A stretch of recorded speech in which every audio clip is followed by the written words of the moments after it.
Chapter 36 Talks the Past and Spending the Night with Harry.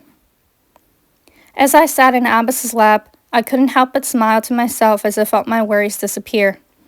I mean, it's not awkward anymore. At least it was in the first few minutes.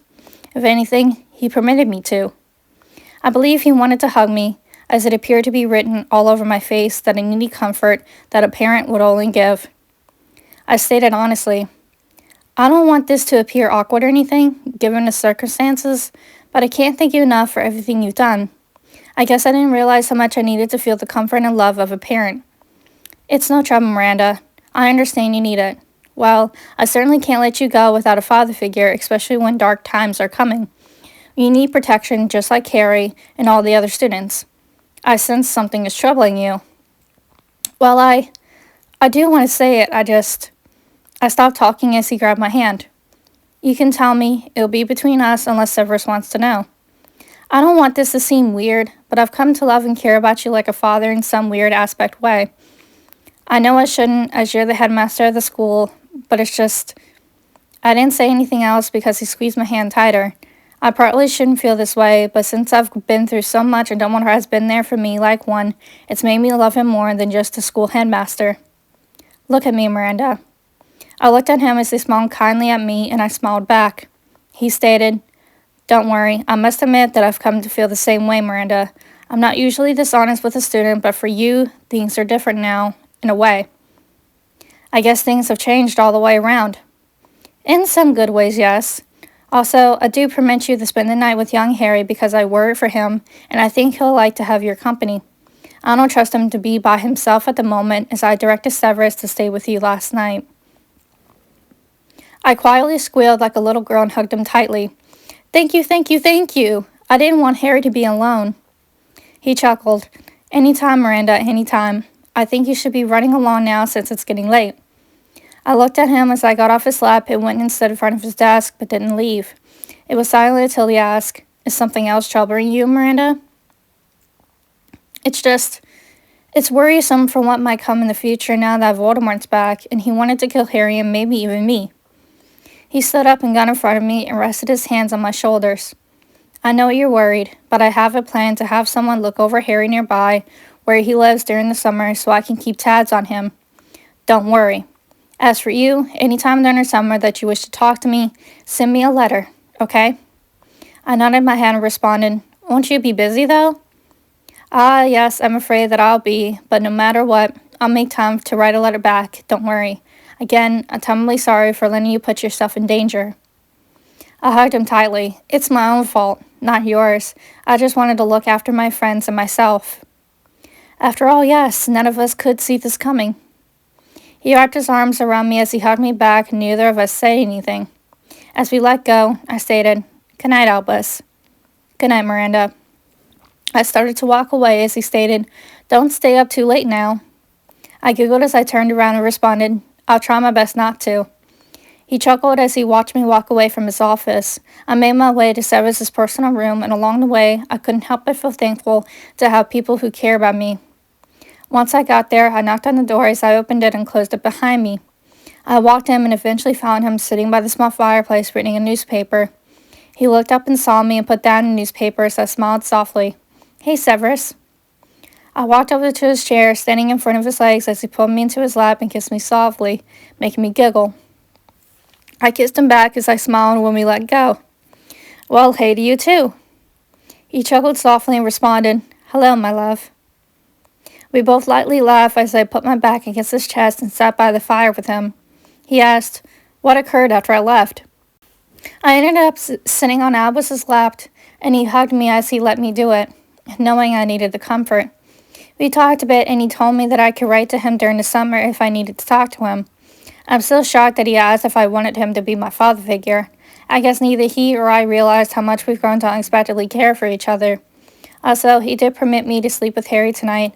I don't want him to spend the night alone, you know. Sweetheart, Albus cares about you and tries to watch out for you and Potter too, even though I despise him. Can't you eventually be a little bit nicer to Harry? Please, Severus? I mean, he's my best friend and we're dating. I understand he's your best friend, but there are reasons for everything. I know since you have a past, but still, Severus. Still what? You never tried to explain why you appear to despise Harry. I have a right to know something. I looked at him as he turned his head away, not saying a word. I used my hand to gently turn his head back and made me look at me. Please tell me, baby, it's all right. Suppose it means that much. I won't say anything to anybody. I'll keep it between us. Just tell me something. I knew he was deciding whether or not to tell me anything, but also he knew that given what we are, he had to open up in some aspect. At the same time, however, he knew that he could talk to me about anything and that I wasn't going to judge him or tell anyone, not my friends, if necessary. Maybe he'll somewhat open up with me, even if it's just a little bit. It's certainly better than not telling me anything at all. As Severus and I sat in his chair face to face, he took a deep breath. Fine. I went to school with Potter's parents, Lily and James. I was friends with Lily and I loved her. I thought one day she would love me too, but along came James. One day he and Lily bumped into each other. Lily shut me out after I did something terrible to her and ended up marrying James years later. He used to pick on me and bully me all the time. I've always loved Lily, and when she was killed, it killed me. When Potter showed up, he looked like James, but had Lily's eyes. I grabbed his hand for comfort and didn't know what much to say except, I'm so sorry, Severus. He squeezed my hand and intertwined my fingers with his. It's all right, love. It's in the past. Let's not talk about this anymore. He pulled me even close to him and kissed me softly. I could tell he wanted it for comfort and as a distraction. Of course, I didn't mind at all. Honestly, can't believe Harry's father bullied Severus as a kid. It's just cruel.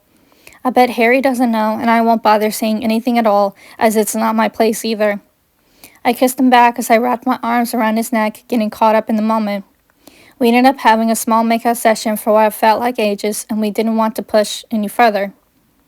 He eventually whispered, You need to get going soon, love, before it gets any later. I looked into his eyes, getting sad because I didn't want to leave him, and also realizing how close it was for us to go back home for the summer. I hate to leave you. I know you do. I promise we can try to spend time together during the summer.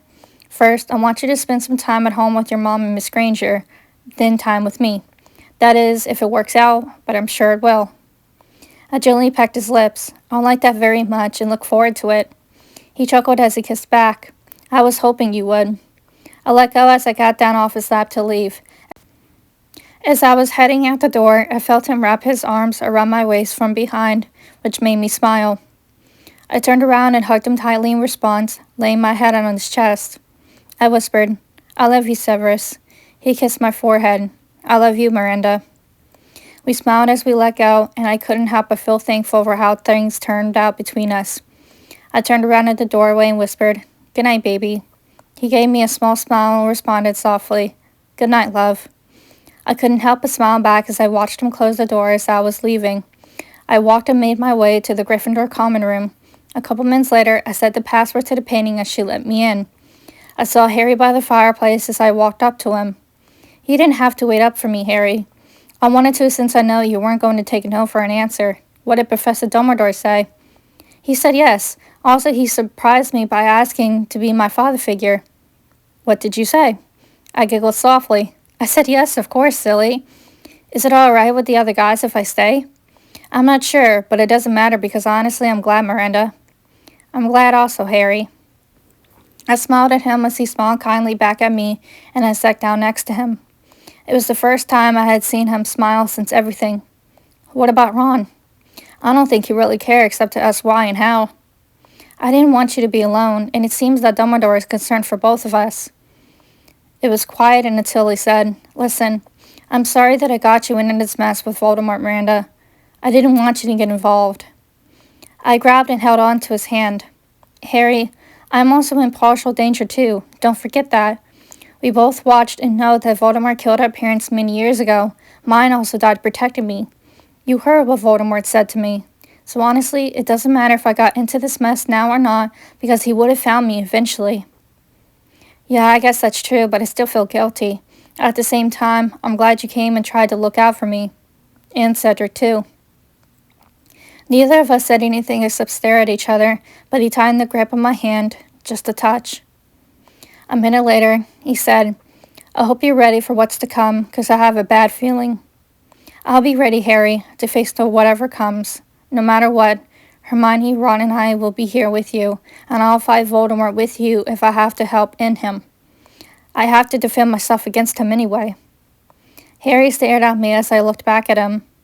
He whispered, "Do you mean it?" "I wouldn't be saying it if it wasn't true, Harry." He smiled at me and didn't let go of my hand.